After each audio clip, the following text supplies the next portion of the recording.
Huzzah! We are back. Hello. Wow, that came out weird. I am so excited. I am so excited to be back. We are here playing Yonder Blades in the Dark. This is the Rusted Lock campaign, which we're on our 5th episode. Last session, we had some flashbacks to our character's background, and now we're going to cut in with a new character because Ankh is unavailable. And I'm super excited for this, the Hull score. I'm Sean Nittner. I use he, him pronouns. You can find me everywhere at Sean Nittner. Tonight, I'll be playing Grounder, the Railjack, which is one of the alternate playbooks released by John Harper. And he's just a kind of ground down, nice old man who heard that his friends, because the Rusted Lock and the Grailjacks are in good terms, needed a hand, and so he's coming by to see if he can help out. So I'm super excited to play. How about you, Kristin? Hi, I'm Kristin. I use she, her pronouns. I'll be playing Penance, also she, her pronouns. I'm so excited that we're back. We're all back together to do this Hull score that is starting out in a desperate situation. It's fine. We play on hard. We play on hard mode in the Rusted Lock. It's fine. Yes, we do. Yeah, we totally do. You can find me on Twitter at Kristin is no Jedi. How about you, Jammi? Hi, I'm Jammi. I'm lucky enough to be the GM for this amazing nail-biting campaign, which has been really great so far. I use they, he pronouns. And yeah, I was really happy about what Penance and Ankh got up to in their little solo sessions last time. Super, super awesome. I love how flexible Blades is. And I was very happy to hear about the desperate engagement role. So we'll see. I remember thinking, they planned out things really well. It's going to be really, really good. And here we are with a desperate role, of course. We are. That's Blades. I absolutely love it when you have it. When you were like, cool, we got this. And then you're like, engagement role. I guess we don't got this. We don't got this. The scoundrel life. Scoundrel life, indeed. 100%. Yeah, so do we want to just jump straight in? Is there something that I say we do it. I say we. Right? I feel like between Discord and teasing this thing, we know we're gonna go steal a hull. We know we're gonna do a stealth plan. What I really want is for Penance to get a chance to cut a hole in a wall. That's what I want. I want to just cut a hole in a wall. To break right. That's all I exactly. care about. Because that was Give the me original that, plan, and I'm ready right? to go. Yeah. Yeah. Okay. Very cool. So I think what I'd like from both of you is just a very quick description of how you get into the warehouse, and then I will describe how things go sideways very, very quickly. From there. Perfect. I mean, I knew it was coming, but oh no. So how about we start with maybe Grounder was setting things up, and then we'll cut to Penance breaking in, right? Yeah. So Grounder, how did you make sure to take care of Penance? And how do you feel about this entire situation? This is a really risky job. Yeah, I think Grounder is feeling a little bit out of his element. He's on the roof above the building across the way. He's acting as lookout, and he's like he whistles, and then as he does it, we can see arc welding or something like that, whatever Penance is doing, sparking down below, and then he makes a little grunt as some people walk by, and he is trying to look casual, and he keeps trying to figure out where to put his hands. He's he really wishes he had a pipe right now, something to fidget with. But he's also kind of using this opportunity to be got all my stuff, my lightning grenades and my this and my the other. He's kind of also making sure that he's ready. And then I think we see a moment where he reaches for something and it's not there, and he digs around and says, "Oh, okay, got it. Okay, cool." And he definitely does not look like a cool, calm, collected scoundrel just ready to do crime. Excellent. Right. And Penance, how do you break the two of you into the warehouse? You let me know if I need to roll for this or not. But No. It's been rolled for already. Don't worry. I mean, you have the saboteur ability. I have the saboteur ability. Yeah. Yes. Which is the saboteur ability for a leech is when you wreck, the work is much quieter than it should be, and the damage is hidden from casual inspection. And so I'm going to say that's what I used to get us in to the warehouse. So if someone is walking by, obviously with everything going on in Duskfall, it's not extremely noticeable, but if you were to look, there is a large Penance size hole in the warehouse. And then it's a little tighter for Grounder. I was just gonna say Grounder had to probably like duck and go in sideways. He's not live. So what tools did you use to break through? Ooh, I like, is it a chemical thing or is it's it like chemical. a machinery? Okay. It's a chemical thing. I think that she had to use some machinery to like get it started, and then was able to apply a chemical. I'm doing a lot of talking with my hands, and then apply a chemical to kind of eat through the rest of the material, and that's what helped it be not as loud as if she was just there. Plan B was the sledgehammer. So right. Yeah. And so I think what happens is as we see you like push in the machinery into the wall for it to start up. That's when we hear thunder in the distance, right? And then as the chemicals start to burn through the walls, that's when we hear the rain starting to come down here in Crowsfoot. It is almost always raining in Duskfall, but it feels like when the rain comes down in Crowsfoot, it just can't quite get rid of the smell of the place. And the rain always feels that much more oppressive. And as you realize that when you make it into, so which part of the warehouse were you supposed to come out of that you wanted to place yourselves in? I think Grounder had gotten from his friend Pickett.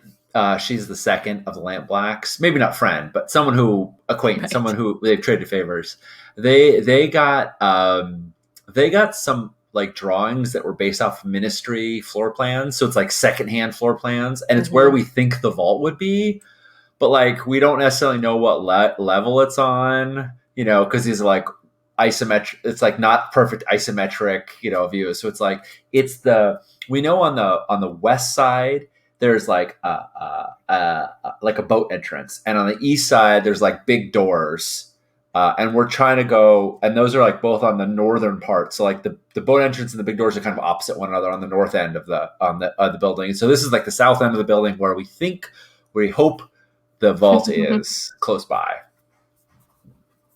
Excellent. So as you come out, Penance, you look around, and the warehouse, the lighting here is flickering. You can see that the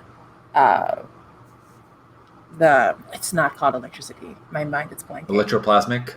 There we go. I was like, it sounds like electricity, but it's ghostly. So there we go.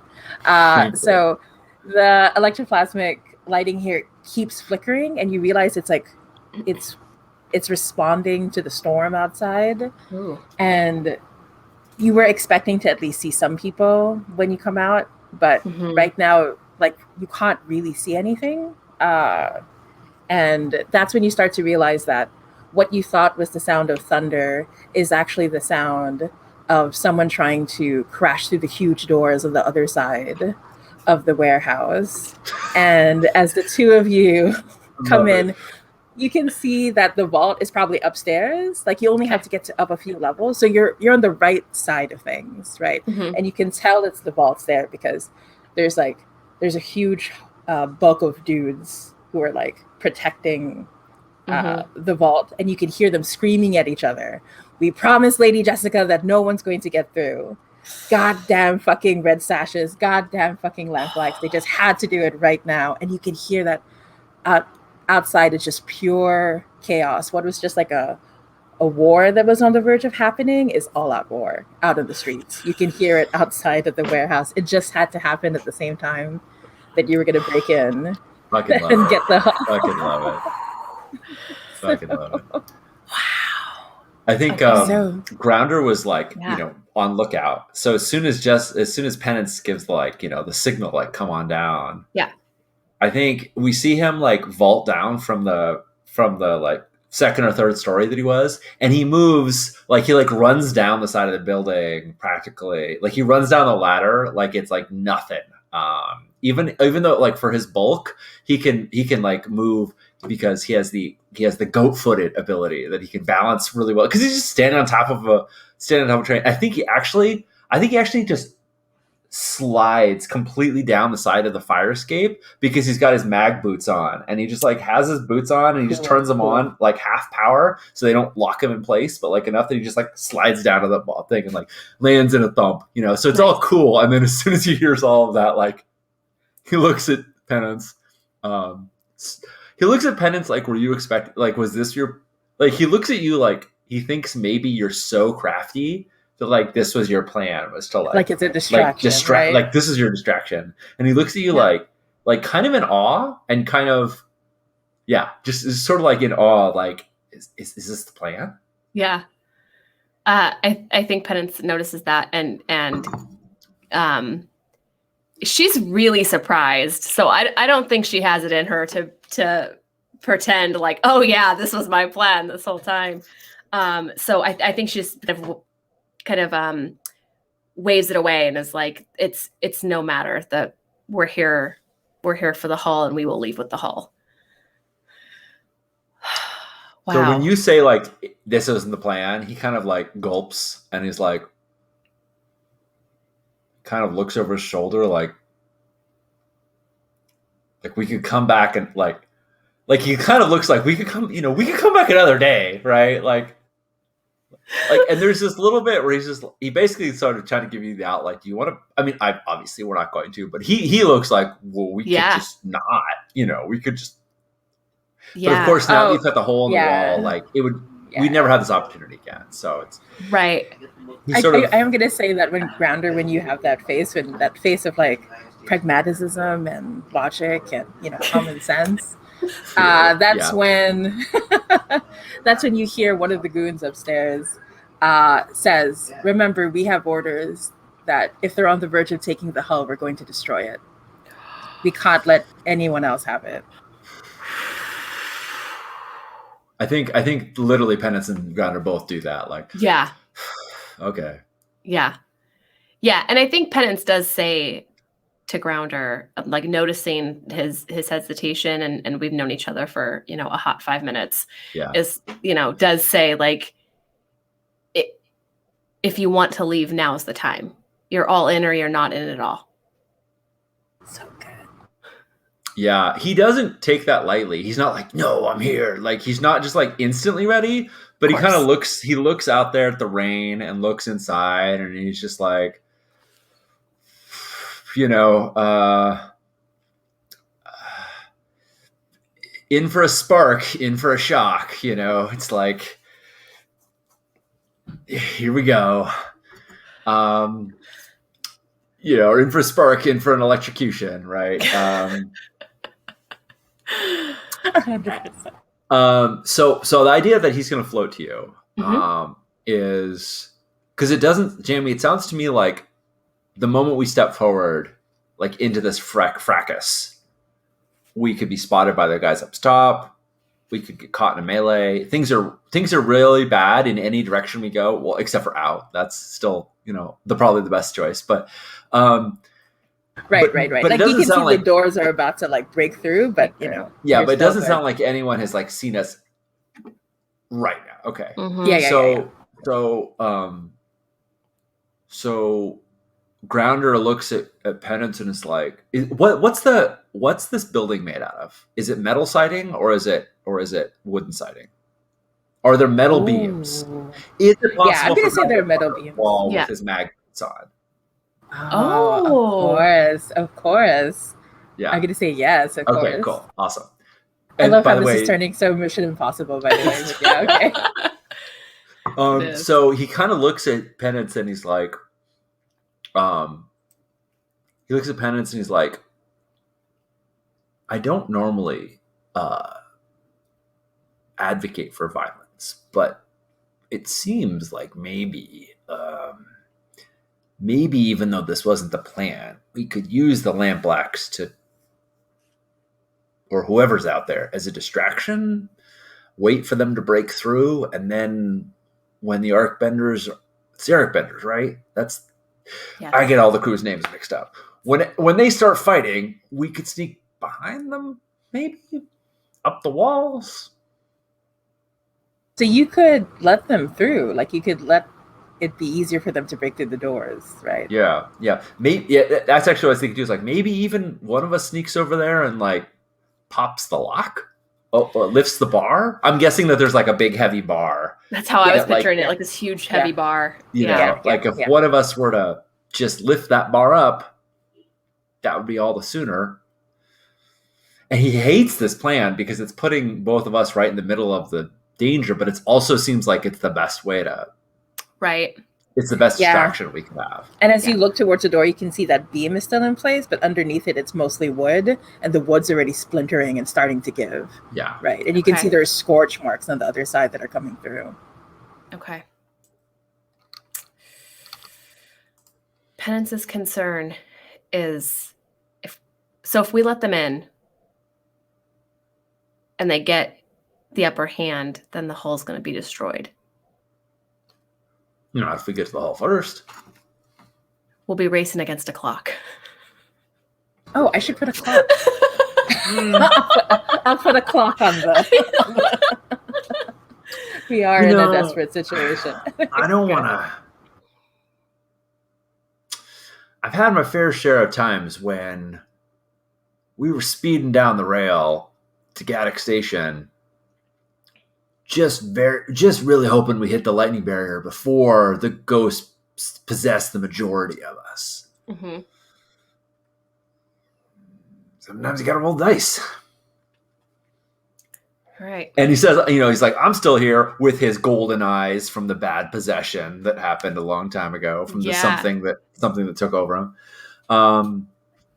So yeah, he's, I kind of feel like, given how crafty Penance is, like you might have something like a grappling hook or like something else that we could use to throw at because I imagine the beam is a big old heavy wooden beam. It's probably not metal.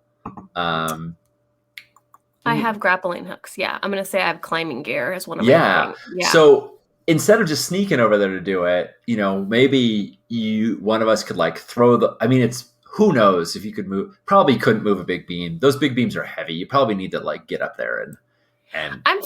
I'm fine going over there. Yeah. Okay. My whole thought was is Penance going to move further away from the hull?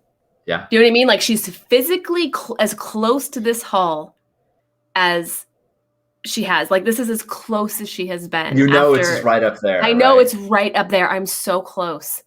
And so I think that is her hesitation, but quickly calculating our options. I think that she agrees and gives you a nod, and then, because I love this stuff. Without further communication, just turns and goes towards the door. Nice. Yeah. Well, Grounder's not about to let her get into that fracas alone. It would be smart to split up. Ankh would have let her go on her own in a heartbeat. Would be like, cool, you got your thing. Yeah. But Grounder's not that person. So he's trying to be small. And how do you want to approach it? How do you want to get that door open? Oh, I will say that I did put a clock on the that is called the Arcbenders Destroy the Hull. It's a 4-tick clock. Oh, fun. Thanks. Let's put that on screen. Yeah. Arcbenders destroy the hull. Arcbenders destroy the hull. It's a musical. It's the Blades of the Dark musical. Hasn't been done yet, I don't think. Yeah. I will say so I can tick the clock as a consequence, but you can also take an action to untick it, if that makes sense. Yeah. Okay. So yeah. Yeah. Do you want to just run over there and wreck it? Because I literally want to wreck it. Yep. That would totally be the no, we're not being sneaky. Yep. We're just gonna try and break that door open so they can get through and kind of. Well, yeah. Cool. I'm gonna wreck it. controlled, right, Jammi? Not desperate. Yeah. Is it what's my effect? Sorry. Right. So you're trying to break open the door right away, or are you just trying to weaken it a bit, right? Oh. Because it's a very different answer for both. Yeah. It is a very different answer. I did say wreck. I think if Penance, and this may change the action that I use, but I think as Penance is headed over there, if she thinks she can actually just unlift the lock and then move out of the way, or unlift that heavy bar and then move out of the way to an attempt to stay hidden at least for the next few seconds, that's what she's going to do. If she can't lift it or doesn't think she can lift it, then it's wrecking. Yeah, because you can see like it's huge. You can tell that it's actually, there are other beams that are connected towards it. You can tell that it's meant to be like several people lifted up at the same time, right? Okay. You suspect probably like not normal human beings. You suspect like maybe something hull strength and hull shaped is meant to lift up that beam. Okay. Yeah. Yeah, if we can't lift it, then I'm going to try to wreck it. Yeah, I mean, wreck can certainly be. It could involve lifting it, right? You know, like that's certainly. You could like break the mounts that it's on, right? Even exactly. Yeah. So that sounds like desperate, limited for me, but I have a feeling, Leech, that you'll know how to change that in your favor, though. Yeah. Nice. Yeah. Okay. So you can use your tools, right? You can. Yeah. Yeah, I think it's fair for you to just immediately employ your fine wrecking tools. Yeah. You know, that's.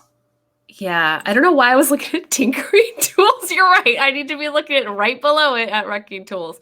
Yeah, I'm definitely going to use wrecking tools. So I have, I have a specialized set of tools for sabotage and destruction. Yeah, you do. I'm not taking out a small, powerful drill. Now's not the time for finesse. So, probably, maybe a pry bar. Okay. That I'm gonna attempt to use the pry bar.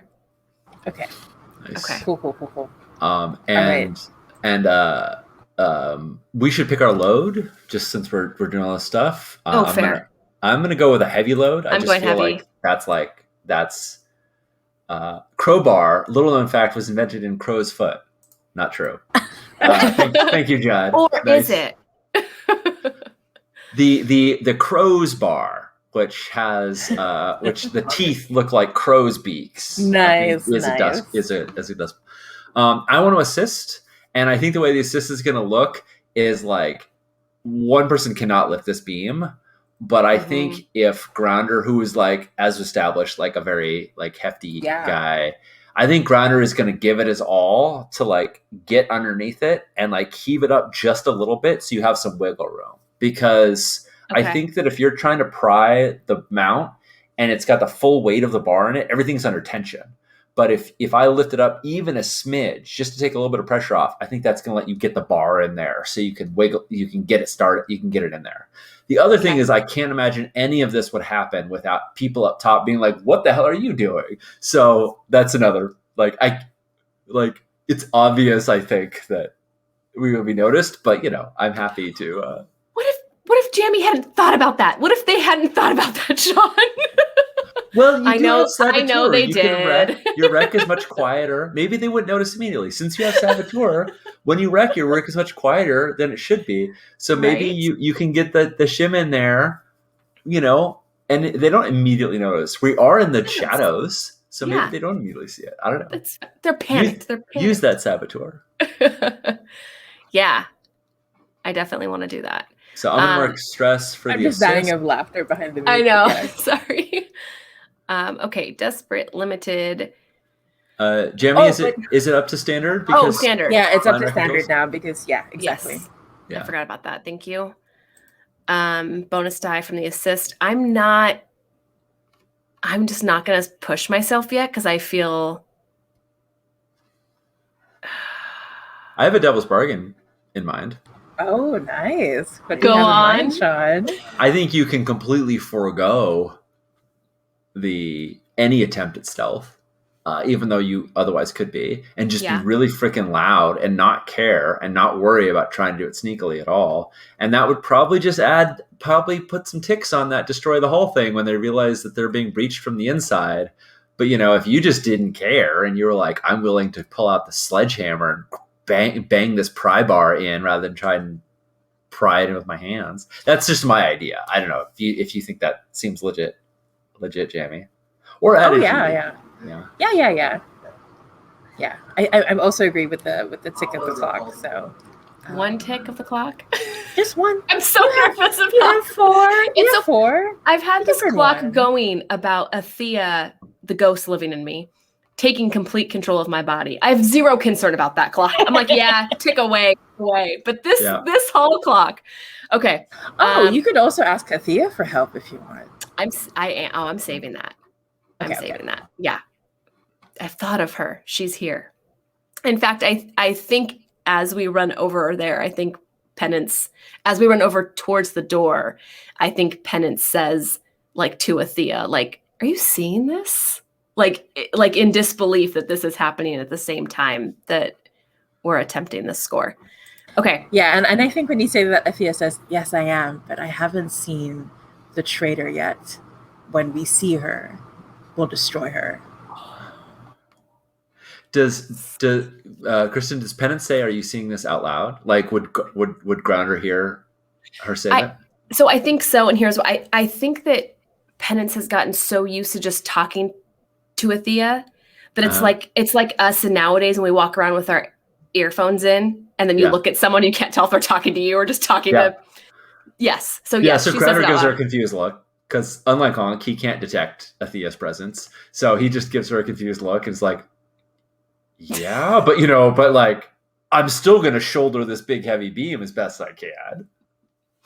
I think he also looks like in awe when you like pull out this like fine crowbar and you have it like lined up just right, and you have like the perfect, like, I don't know, maybe you've got like even a tool for like that's more precise than a hammer for like wedging it in, like he's just like, he kind of just looks and is like, you can see there's like, man, it would be great to have somebody who was so good with their tools on the tracks because shit's breaking all the time on the rail. Like he just looks like in like, it's not like, he just looks like in awe. He's just like, whoa. Yeah. I love that Grounder's here because Penance is so emotionally involved in this score and Grounder is so not, and it's a lovely balance. Yeah. Okay. Okay, but we're taking the clock, correct? For that. Yes, we're taking the clock. I'm taking the Devil's Bargain because, of course, this is Blades. How do you not?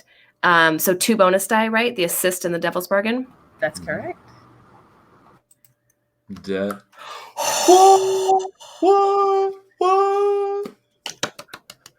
Worth it. Hello, all right. 6. Okay. Amazing. So once you put in the crowbar and you take out your hammer, right, to just wreck through it with the fine wrecking tools, at that exact moment, thunder crashes again. And as the doors, as the beam just starts to completely collapse, the doors open and lightning cracks through the sky. And you can see, like, outside, it is pure chaos. Like what you could hear from the inside, it is that much more worse now that the doors are open. You can see, like, it is absolute. There's all out war on the streets. There are dozens of people outside. People are like dying left and right, and more people are like coming through. Of course, there are no blue coats, right? You have a feeling that they looked at this and they were like, nope, don't get paid enough for this bullshit. I think blue coats like 5-1 odds, and anytime they don't have that, they're like, nah. But yeah, and so I'm gonna say also that I want to ask Grounder, who do you recognize out there that you're shocked to see in the middle of the fight? Oh, I'm super surprised to see Pickett herself because she was the one who told me about this, and she was the one who gave me this clue and did not lead on. Didn't tell me I had no idea there was going to be a big fight breaking out. And so I don't know if she set me up, she just took opportunity, if this just happened. But at some point I see Pickett with like a spade in her hand. It's like kind of between a spade and a spear. Like it's a long shaft, and she's just like parrying a Red Slash's blade, and like clocks him on the head with the metal end of it. And I look at her, and it's like Grinder spends a lot of time looking kind of astonished when he works with blades. Like he's seen all sorts of stuff out on the rail, but like he's seen things that make a lot of people freak out, but he just doesn't live this life. This is just right. And he's like looking at her, and he's trying to do the math, and he's just kind of eventually like, okay, and I think maybe if he sees a red sash, he like shoves them back into the fray, because ostensibly he still wants to like stay in good standing with the Lampblacks, but like he doesn't know if they've been set up, betrayed, but it's all very nebulous right now. What does Pickett look like? I think she is I think she's got her hair cut really short, and has really really like big bony hands, like from like boxing often. And she's I wish I should have pulled up Pinterest before. And has a like a really nasty like boil on the side of her neck that's like he never healed quite right from a burn. And wears like her lamp black coat with a collar high up to cover it. Nice. And so when we see that, there's a moment where it looks like, can she see Grounder? Because it's like her eyes cross over you. Yeah. But then you realize that's because like another red sash is about to attack her, and she brains them again and like slams them down onto the ground, places her boot on the back to make sure they don't get back up. And so for the two of you though, you only have a few seconds when and you see that there are people outside, the ones who are trying to get in, they have this huge battering ram with them.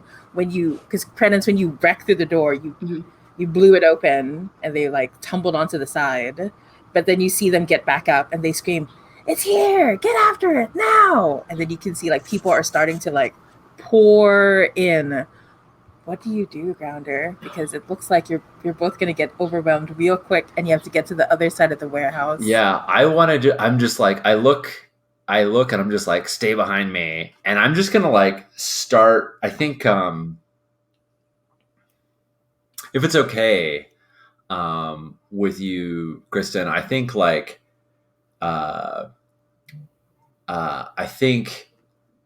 I just picked up like your hammer, like your big old hammer, and I'm just going to start like using the haft of it and like pushing people back. And I just want to skirmish through. I just want to literally like push people. Like I'm not trying to hurt anybody, but like taking or holding a position in combat is covered in a skirmish. And so that's what Grounder's doing. He's just like, get off. And it looks a lot like you'd be like fighting. It looks like he's holding people away, like you would be like holding a ghost back with a lightning baton. Nice. And in fact, he has one like on his back, but like, he's just like pushing people off, not like trying to hurt them necessarily, but also that might happen. He's not trying to be delicate either, but he's just like trying to like shove his way through, because he's like, at this point, like stealth is totally impossible. And I want to get like back to that wall where we could theoretically like climb up the wall rather than going like, up the stairs, which just feels like would be like right into the like hell's mouth. So I'm going to try and get back to I want to get to a place where we could ostensibly climb up the side of like to a catwalk rather than like up the stairs. But I think I'm just gonna have to shove my way through. Yeah, that sounds about right. Yeah, so it feels like between the shoving, making sure Penance doesn't get hurt, and trying to get into a specific position, we're looking at desperate limited.